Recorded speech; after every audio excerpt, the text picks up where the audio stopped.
नमस्कार दोस्तों, के एग्जाम फाइट में आपका स्वागत है। कैसे हैं आप सभी? उम्मीद है आप सभी सही होंगे। चलिए दोस्तों, आज मैं जीके से कुछ महत्वपूर्ण प्रश्न लेकर आया हूं, जो कि दोस्तों हमने 50 प्रश्न इसमें लिए हैं। हम दोस्तों इसमें टेस्ट की तरह इसमें सभी प्रश्नों को देखेंगे, जो कि हम इसमें काफ़ी महत्वपूर्ण प्रश्नों के लिए हैं, जो कि दोस्तों ये प्रीवियस ईयर में पूछे गए प्रश्न होंगे, जो कि 10 से 12 बार पूछे गए प्रश्न होंगे। कोई भी आपका एग्ज़ाम हो जहाँ पर जीके आती है, जैसे कि एसएससी एमटीएस हो गया, यूपीपीसीएल टीजी2 हो गया, एनपीसीआईएल सेल, और दोस्तों यूपी पुलिस का कोई भी एग्ज़ाम हो जहाँ पर जीके आती है, ये उसके लिए आप ले सकते हैं। चलिए, आपका ज़्यादा टाइम न लेते हुए इन प्रश्नों की शुरुआत करते हैं। उससे पहले आपसे रिक्वेस्ट है, अगर आप चैनल पर नए, चैनल को सब्सक्राइब कर लीजिए और अपने दोस्तों में शेयर कर दीजिए। अगर वीडियो अच्छा लगता है तो वीडियो को लाइक ज़रूर करना। चलिए इन प्रश्नों की शुरुआत करते हैं। दोस्तों ये काफ़ी महत्वपूर्ण प्रश्न है। चलिए शुरू करते हैं। जैसा कि आज का हमारा प्रश्न यहाँ पर दिया गया है, आप यहाँ पर देख सकते हैं। प्रसिद्ध पुस्तक जो दी लाइट ऑफ एशिया किसके द्वारा लिखी गई है? आपको बताना है दोस्तों कि दी लाइट ऑफ एशिया किसके द्वारा लिखी गई है। राइट आंसर दोस्तों ऑप्शन नंबर ए, जो कि जयराम रमेश के द्वारा लिखी गई है, ये इसका राइट आंसर है। अगला प्रश्न आपका दिया गया है, जैसे कि किस राज्य की सुर सरोवर झील को रामसर स्थल का दर्जा दिया गया है? राइट आंसर दोस्तों ऑप्शन नंबर सी, जो कि उत्तर प्रदेश इसका सही उत्तर होगा। चलिए अगला प्रश्न आपका दिया गया है, जब कोई वस्तु वृत्तीय पथ पर गति करती है तो घूर्णन गति करती हुई वस्तु पर केंद्र की ओर लगने वाला बल कहलाता है। राइट आंसर दोस्तों आपका सही उत्तर हो जाएगा, जो कि अभिकेंद्रीय बल इसका सही उत्तर होगा। अगला प्रश्न जैसा कि दिया गया है, यहाँ पर देख सकते हैं आप, किसी वस्तु को एक निश्चित ऊंचाई से भूमि पर गिराया जाता है। जब यह वस्तु भूमि को छूती है तब इनमें कौन सी ऊर्जा निहित होगी? राइट आंसर दोस्तों ऑप्शन नंबर बी, जो कि गतिज ऊर्जा इसका राइट आंसर है। अगला प्रश्न जैसा कि आपका दिया गया है, चालक तार की पीवीसी द्वारा कोटिंग करके डेड डैश को रोका जाता है। राइट आंसर आपका सही उत्तर हो जाएगा ऑप्शन नंबर सी, जो कि शॉर्ट सर्किट इसका सही उत्तर होगा।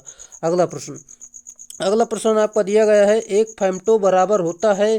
सही उत्तर है आपका right answer option number A, जो कि 10⁻⁻15 मीटर, ये इसका सही उत्तर होगा। अगला प्रश्न, एक वस्तु अपनी स्थिर अवस्था से चलना आरंभ करती है। यह 2 सेकंड में 5 मीटर प्रति सेकंड की गति प्राप्त कर लेती है। इसका त्वरण क्या होगा?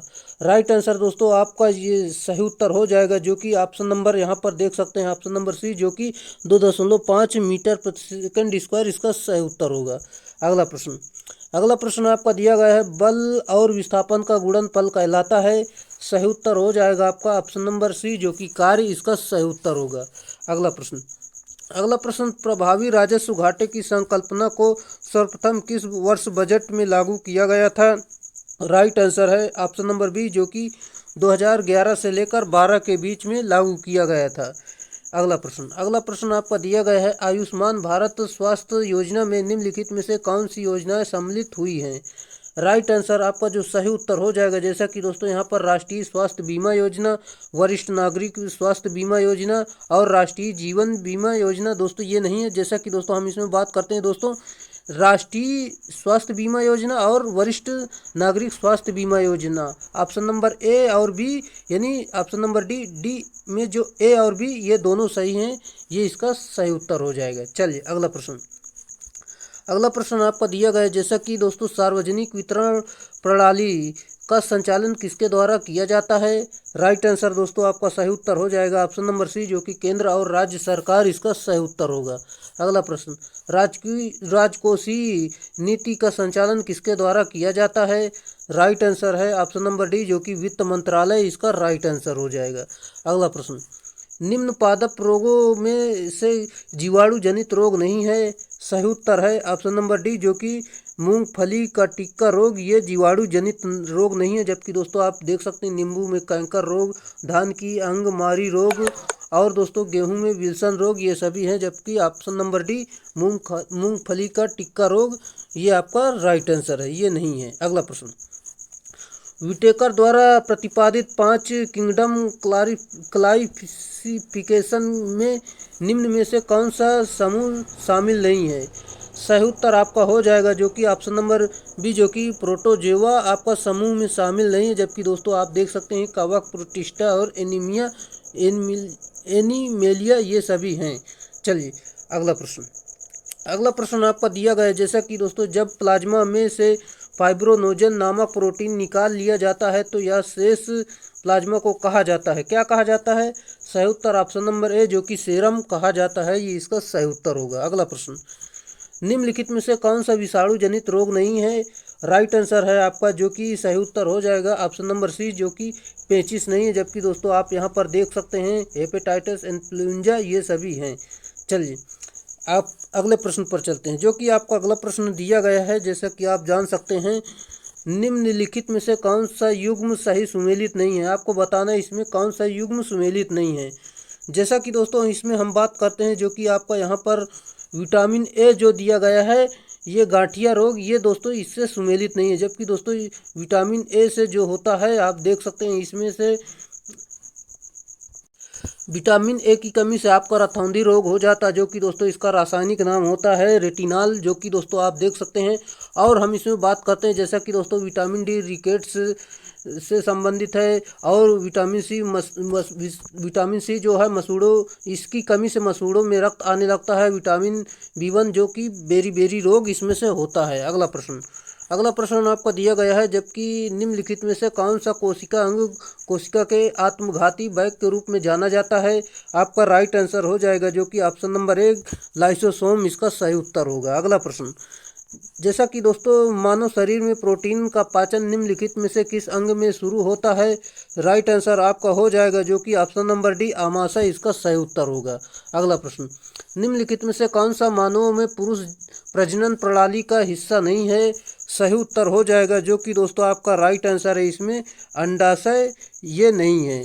चलिए अगला प्रश्न। जबकि दोस्तों पुरुषों में जो है, आप देख सकते हैं पुरुषों में देख सकते हैं वृषण होते हैं, शुक्रवाहिका होती है, जो कि दोस्तों अंडकोश भी होता है, जबकि अंडाशय स्त्रियों में होता है। चलिए अगला प्रश्न। अगला प्रश्न आपका दिया गया है, जैसा कि आप जान सकते हैं यहाँ पर कौन सा सेप्रोफाइट्स कवक है? राइट आंसर आपका हो जाएगा जो कि दोस्तों ऑप्शन नंबर सी, जो कि पेनिसिलियम इसका सही उत्तर होगा। अगला प्रश्न। निम्नलिखित में से किस स्थान पर मिर्जा गुलाम अहमद द्वारा अहमदिया आंदोलन प्रारंभ किया गया था? राइट आंसर आपका हो जाएगा जो कि ऑप्शन नंबर डी, गुरदासपुर इसका सही उत्तर होगा। अगला प्रश्न।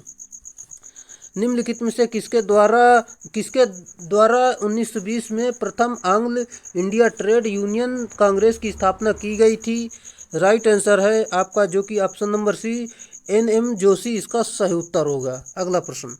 अगला प्रश्न आपका दिया गया है, सप्त क्रांति यानी 7 क्रांतियों का समाजवादी विचार किसके द्वारा प्रस्तावित किया गया था? आपका सही उत्तर हो जाएगा जो कि ऑप्शन नंबर सी, राम मनोहर लोहिया इसका सही उत्तर होगा। अगला प्रश्न। अगला प्रश्न आपका दिया गया है, जो कि दोस्तों भारतीय उपमहाद्वीप में निम्नलिखित किस स्थल में सर्वप्रथम होमिनिस्ट जीवाश्म की खोज की गई? सही उत्तर हो जाएगा जो कि दोस्तों ऑप्शन नंबर डी, हाथनोरा इसका सही उत्तर होगा। अगला प्रश्न। शशांक किस धर्म का अनुयायी था जिसने बोध गया में स्थित बोधि वृक्ष को कटवा दिया था? आपका राइट आंसर है जो कि ऑप्शन नंबर ए, शैव धर्म इसका सही उत्तर होगा। अगला प्रश्न। अगला प्रश्न आपका दिया गया है, निम्नलिखित में से किसे शांत घाटियों का देश कहा जाता है? इसका सही उत्तर हो जाएगा जो कि दोस्तों आपका यहाँ पर देख सकते हैं, लेसोथो इसका सही उत्तर है। अगला प्रश्न। अंडमान निकोबार द्वीप समूह का सबसे उत्तरी द्वीप कौन सा है? आपको बताना है दोस्तों जो कि अंडमान निकोबार द्वीप है, इसका समूह का सबसे उत्तरी द्वीप कौन सा है?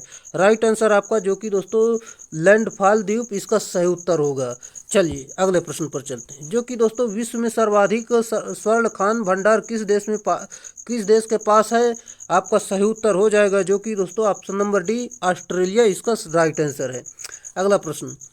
परीक्षा बांध किस नदी पर बनाया गया है? राइट आंसर है ऑप्शन नंबर बी, जो कि बेतवा नदी पर बनाया गया है। अगला प्रश्न। भारत में सबसे कम जनसंख्या वाले राज्य कौन से हैं?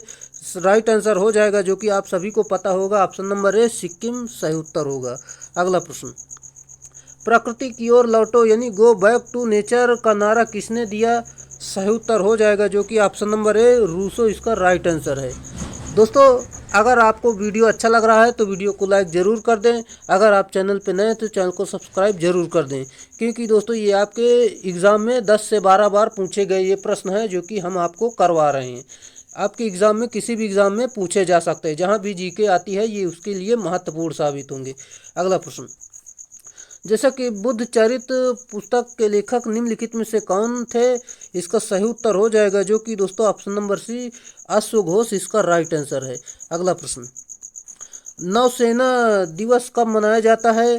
राइट आंसर है ऑप्शन नंबर बी जो कि 4 दिसंबर इसका सही उत्तर हो जाएगा। अगला प्रश्न, भारतीय संविधान किस अनुच्छेद में अंतर्राष्ट्रीय शांति और सुरक्षा तथा भारत के विदेश नीति का वर्णन किया गया है?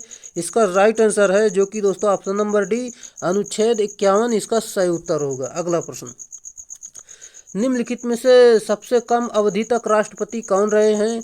इसका सही उत्तर हो जाएगा जो कि दोस्तों डॉक्टर जाकिर हुसैन इसका राइट आंसर है। अगला प्रश्न, देश में अब तक कुल कितने प्रधानमंत्री हुए जो प्रधानमंत्री होने के पूर्व किसी राज्य के मुख्यमंत्री थे? इसका राइट आंसर हो जाएगा जो कि दोस्तों ऑप्शन नंबर सी, 6 इसका सही उत्तर होगा। अगला प्रश्न, जैसा कि दोस्तों अगला प्रश्न आपका दिया गया है, भारत के मूल संविधान में लोकसभा की सदस्य संख्या कितनी निश्चित की गई थी? राइट आंसर आपका हो जाएगा जो कि दोस्तों 500 इसका राइट आंसर है। पहले की गई थी, फिर दोस्तों 552 की गई, फिर दोस्तों किसमें कितनी की गई? दोस्तों आपका 500 पहले की गई थी, फिर दोस्तों 552 आपकी हो गई थी। अगला प्रश्न, भारतीय संसद के द्वितीय या उच्च सदन का गठन कब हुआ था? इसका राइट आंसर हो जाएगा जो कि दोस्तों 3 अप्रैल 1952 इसका सही उत्तर होगा। अगला प्रश्न, निम्नांकित में से राष्ट्रीय विकास परिषद का भारत में कौन सा प्रमुख कार्य है? इसका सही उत्तर है जो कि दोस्तों यहाँ पर आप जान सकते हैं, योजना के क्रियान्वयन हेतु राज्यों के संसाधनों एवं प्रयासों को गतिशील करना और सभी महत्वपूर्ण क्षेत्रों के समान नीतियों का विकास करना, देश में सभी क्षेत्रों में संतुलित विकास को सुनिश्चित करना, ये सभी इसका सही उत्तर होगा। अगला प्रश्न आपका दिया गया है जो कि दोस्तों भारत के संविधान में सम्मिलित आपातकालीन उपबंध किस देश के संविधान से प्रेरित हैं? इसका राइट आंसर है जो कि दोस्तों ऑप्शन नंबर सी, जर्मनी सही उत्तर होगा। अगला प्रश्न आपका दिया गया है, धुआं यानी स्मॉग आवश्यक रूप से वायुमंडल में निम्नलिखित उपस्थिति के कारण होता है? राइट आंसर आपका जो कि दोस्तों ऑप्शन नंबर डी, नाइट्रोजन तथा सल्फर के ऑक्साइड इसका सही उत्तर होगा। अगला प्रश्न, MnO2 में Mn की ऑक्सीकरण संख्या कितनी है? दोस्तों आपको इसे हल करना है जो कि दोस्तों आपका इसमें आ जाएगा जो कि सही उत्तर हो जाएगा ऑप्शन नंबर डी जो कि 4 राइट आंसर है। अगला प्रश्न, माणिक्य और नीलम रासायनिक रूप से कैसे जाने जाते हैं? इसका सही उत्तर हो जाएगा जो कि दोस्तों option number B, aluminium oxide इसका राइट आंसर है। अगला प्रश्न आपका दिया गया यहाँ पर आप जान सकते हैं जो कि निम्नलिखित ईंधनों में से कौन सा न्यूनतम वायु प्रदूषण करता है? राइट आंसर है जो कि दोस्तों हाइड्रोजन सबसे कम प्रदूषण करता है। अगला प्रश्न, पानी आयनिक लवण का सुविलायक है जो क्योंकि पानी आयनिक लवण का सुविलायक है क्योंकि? सही उत्तर जो कि दोस्तों आपका राइट आंसर है ऑप्शन नंबर सी, उसका ध्रुवीय आघूर्ण अधिक है, ये इसका सही उत्तर होगा। अगला प्रश्न, निम्नलिखित में से कौन सा सामान्य ताप पर ठोस अवस्था में रहता है? राइट आंसर है जो कि ऑप्शन नंबर ए, आयोडीन इसका सही उत्तर होगा। अगला प्रश्न, निम्नलिखित में से कौन सी जनजाति दीपावली को शोक त्यौहार के रूप में मनाती है? सही उत्तर हो जाएगा जो कि थारू इसका राइट आंसर है। अगला प्रश्न, सतकोशिया बाघ रिजर्व किस राज्य में है? राइट आंसर है जो कि ऑप्शन नंबर ए, ओडिशा इसका सही उत्तर है। चलिए अगला प्रश्न जो कि दोस्तों निम्नलिखित में से कौन सा सही मिलान सही नहीं है? चलिए आपको बताना है इसमें कौन सा सही मिलान नहीं है। चलिए जैसा कि दोस्तों इसमें हम बात करते हैं, आपका इसमें ऑस्ट्रेलिया जो है यह वेल्ड दिया गया, ये आपका सही नहीं, जबकि दोस्तों ब्राज़ील में कैंपोस के घास के मैदान है, हंगरी में पुस्ताज के हैं, जो कि अफ्रीका में सवाना के हैं, ये आप अभी सभी सही हैं, जबकि ऑस्ट्रेलिया सही नहीं है। चलिए दोस्तों हम अगले प्रश्न की तरफ चलते हैं। जैसा कि दोस्तों हमने कुछ प्रश्न वन लाइनर लिया है जो कि आपके एग्ज़ाम में बेहद इम्पॉर्टेंट साबित होंगे। जैसा कि दोस्तों ओजोन संरक्षण हेतु मॉन्ट्रियल प्रोटोकॉल का आयोजन किया गया, कब किया गया? 1987 ईस्वी में। पृथ्वी सम्मेलन रियो आयोजित किया गया 1992 ईस्वी में। वैश्विक पर्यावरण संरक्षण हेतु क्योटो प्रोटोकॉल आयोजित की गई 1997 ईस्वी में। और दोस्तों भारत में बाघों के संरक्षण हेतु प्रोजेक्ट टाइगर लागू किया गया 1973 ईस्वी में। अब अगले प्रश्न की तरफ देखते हैं। जैसा कि दोस्तों भारत में हाथियों के संरक्षण हेतु प्रोजेक्ट एलिफेंट लागू किया गया 1992 ईस्वी में। चलिए दोस्तों और कुछ जानकारी देख लेते हैं। जैसा कि दोस्तों आपके लिए काफ़ी महत्वपूर्ण जानकारी लेकर आता रहता हूं दोस्तों, आप इसलिए हमारे चैनल को ज़रूर सब्सक्राइब करें। अब अगर आपने अभी तक लाइक नहीं किया है तो ज़रूर लाइक कर दें। जैसा कि दोस्तों पर्यावरण से संबंधित प्रमुख दिवस देख सकते हैं। जैसे कि विश्व आर्द्र भूमि दिवस 2 फरवरी को मनाया जाता है, विश्व वन दिवस 21 मार्च को, और विश्व जल दिवस 22 मार्च को, और विश्व पृथ्वी दिवस 22 अप्रैल को, जैव विविधता दिवस 22 मई को, और पर्यावरण दिवस 5 जून को, ओजोन परत संरक्षण दिवस 16 सितंबर को। अगला प्रश्न आपका दिया गया है। भारत का पहला राज्य जो पूर्ण रूप से जैविक बना, सिक्किम, जो कि 2016 में बना। अगला प्रश्न, भारत में केंद्रीय गंगा प्राधिकरण की स्थापना की गई 1985 ईस्वी में। राष्ट्रीय वन्यजीव संस्थान स्थित है देहरादून में। टाइलर पुस्तक का संबंध है पर्यावरण सुरक्षा से। भारत में सर्वाधिक मात्रा में मैंग्रोव वनस्पति पाई जाती है सुंदरवन में, जो कि आप जान सकते हैं। अगला प्रश्न, अब बात करते हैं ग्रीन हाउस गैस एवं इसका योगदान। जैसा कि ग्रीन हाउस गैस दी गई है, इनका योगदान कितना है। जैसा कि दोस्तों जल वाष्प के बारे में देख सकते हैं 60%, कार्बन डाइऑक्साइड का योगदान है आपका 26%, मीथेन का योगदान है 4 से 9%, ओजोन का योगदान है जो कि 3 से 7%, और नाइट्रस ऑक्साइड का योगदान है 1.5%, क्लोरोफ्लोरोकार्बन जो कि 0.1 से लेकर 0.4% तक है। अगला प्रश्न, दुनिया का पहला कार्बन निगेटिव देश के रूप में जाना जाता है, भूटान को जाना जाता है। जैसा कि अगला प्रश्न, जल प्रदूषण निवारण तथा नियंत्रण अधिनियम को लागू किया गया है। आपका उत्तर हो जाएगा जो कि 1974, इसका सही उत्तर हो जाएगा। चलिए दोस्तों, जो कि हमने आपको काफ़ी अच्छे महत्वपूर्ण प्रश्नों की श्रृंखला रखी है, जो कि दोस्तों ये आपके किसी भी एग्ज़ाम में पूछे जा सकते हैं, और ये प्रीवियस ईयर में आपके एग्ज़ाम में पूछे गए प्रश्न हैं। यहाँ से आप दोस्तों तैयारी करते हैं तो मान लो आपका पूरा जीके कवर हो जाएगा। चलिए दोस्तों, अगर आप चैनल पर नए, चैनल को सब्सक्राइब कर लीजिए और अपने दोस्तों में अधिक से अधिक शेयर करें, और इससे अधिक से अधिक लाइक करें, ताकि हम इसका अगला वीडियो जरूर जल्द से बना कर लेकर आएँ। चलिए दोस्तों, आज के लिए इतना ही रहेगा, फिर मिलेंगे नेक्स्ट वीडियो में, तब तक के लिए बाय।